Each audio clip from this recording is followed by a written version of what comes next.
जय श्री राम दोस्तों। आज मैं आपको बता रहा हूँ कि कन्या राशि के जो जातक हैं उनके लिए, जबकि क्या है, सूर्य नारायण का तुला राशि में परिवर्तन, और तुला राशि में जब यह प्रवेश करेंगे तो यह क्या करेंगे, अपनी नीच राशि में आ जाएंगे। और नीच राशि में आने का ये तात्पर्य होता है दोस्तों कि जब कोई भी ग्रह अपनी उच्च राशि में होता है तो उस समय क्या करता है, अच्छा फल आपको फलित करता है। मगर जब वह अपनी नीच राशि में जाता है उस समय वह क्या कर देता है, उसी के अनुसार फल देना शुरू कर देता है। नीच राशि में यानी मतलब उसमें बहुत न्यूनता ले आता है और कार्यों में कई प्रकार की संकीर्णता बना देता है।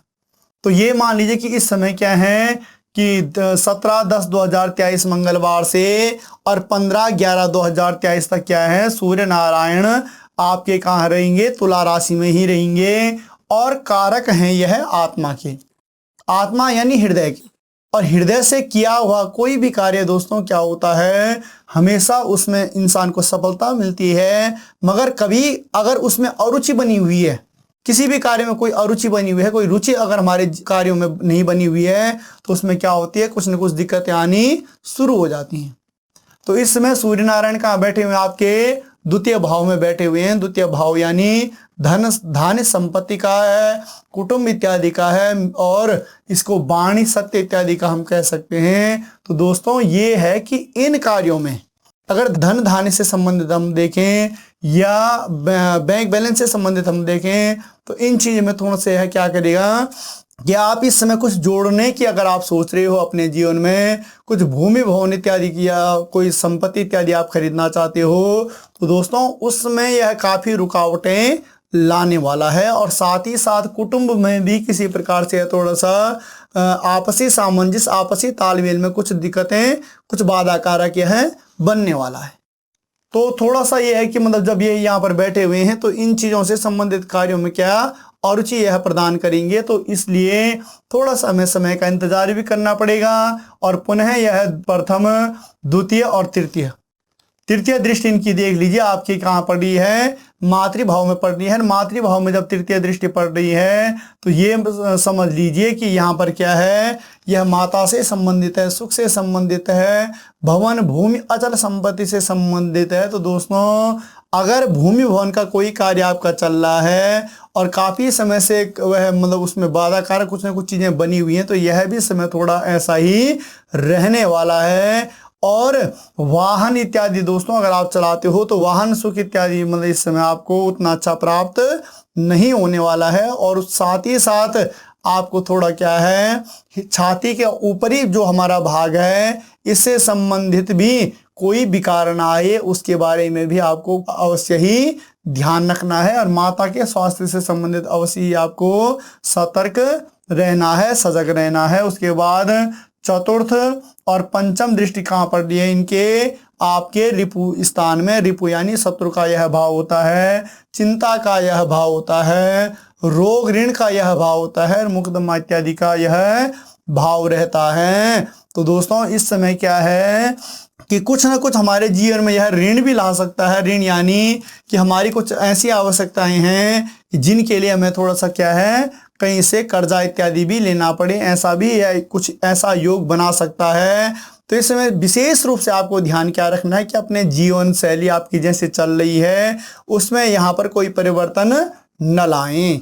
अगर परिवर्तन नहीं लाते हो तो ऐसा कोई भी मतलब जो सारी चीज़ें हैं इनमें उतनी दिक्कतें नहीं आएंगी। मगर परिवर्तन लाओगे तो कहीं ना कहीं यह आपको ऋण से भरा हुआ भी बना सकता है, यानी कि आप कर्जदार भी आगे अपने जीवन में बन सकते हैं। तो इन चीज़ों से संबंधित थोड़ा सा आपको सावधानी रखने की आवश्यकता है। और कोई मुकदमा केस इत्यादि आपके जीवन में चल रहा था तो उसमें भी थोड़ा सा क्या है, विलम्ब होने के कारण कुछ बन रहे हैं। और उसके बाद दोस्तों भगवान सूर्य नारायण की सप्तम दृष्टि आपकी कहाँ पड़ रही है, आपके आयु के स्थान पर पड़ रही है, आपके मार्केश भाव में पड़ रही है। और यह जो मार्केश भाव है दोस्तों यह क्या है, आयु का भी है, जीवन का भी है, धन लाभ का भी है और विदेश यात्राओं का भी यही भाव है। तो ये समझ लीजिए कि इन चीज़ों में भी कुछ न्यूनता रह सकती है, यानी इन चीज़ों में भी कुछ विलंब बन सकता है। आप काफ़ी समय से अगर विदेश गमन इत्यादि के बारे में सोच रहे थे तो दोस्तों इस समय भी ये मान लीजिए कि उसमें कुछ न कुछ रुकावटें अवश्य उत्पन्न होने वाली हैं। और दुर्घटनाओं से संबंधित भी यह भाव है। तो जब यह भाव दुर्घटनाओं से संबंधित है तो आपको थोड़ा सा क्या है, वाहन इत्यादि जो भी चीज़ें आप चलाते हो तो वह उन चीज़ों में थोड़ा सा आपको क्या है, सावधानी रखने की आवश्यकता है। और असाध्य रोग यानी आपको अपने खान पान में भी विशेष रूप से ध्यान रखना है। और उसके बाद पुनः अष्टम और नवम दृष्टि इनकी कहाँ आ रही है, आपके पिता के भाव में आ रही है। और पिता का भाव यह है, राज्य का है, कर्म का है, अधिकार का है, राजयोग से कह सकते हैं, पद प्रतिष्ठा से कह सकते हैं, और प्रभुता जो इंसान को मान सम्मान प्राप्त होता है उसका हम यह भाव कह सकते हैं। तो जब इनकी यहाँ पर नवम दृष्टि पड़ रही हो, यहाँ पर तृतीय दृष्टि पड़ रही हो, यहाँ पर क्या है, मातृभाव कष्टकारक बनना है, यहाँ पर पितृभाव थोड़ा कष्टकारक बनना है। तो ये समझ लिए कि थोड़ा सा माता पिता के स्वास्थ्य से संबंधित लेकर आपको विशेष रूप से इस समय क्या रहना है, सचेत रहना है।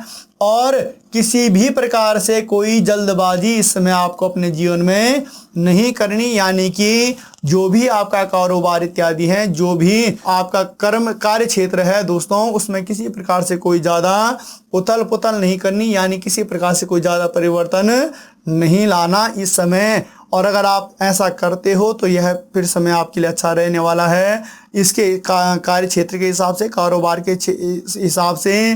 मगर अगर आप कहीं परिवर्तन लाते हो तो अवश्य ही आपको उसमें क्या होगी, धन हानि के योग भी आपके जीवन में बनने वाले होंगे। तो यह तो था दोस्तों कि इस प्रकार से जो कन्या राशि के जातक हैं इनके जीवन में तो सूर्य का जब तुला राशि यानी अपनी नीच राशि में जब सूर्य नारायण आ जाएंगे तो इस प्रकार से इनको क्या करेंगे, फल प्रदान करेंगे। तो आपको हमारा यह वीडियो कैसे लगा, आप इसे लाइक करें, शेयर करें, कमेंट करें, और मिलते हैं पुनः एक नए वीडियो में। तब तक के लिए जय श्री राम।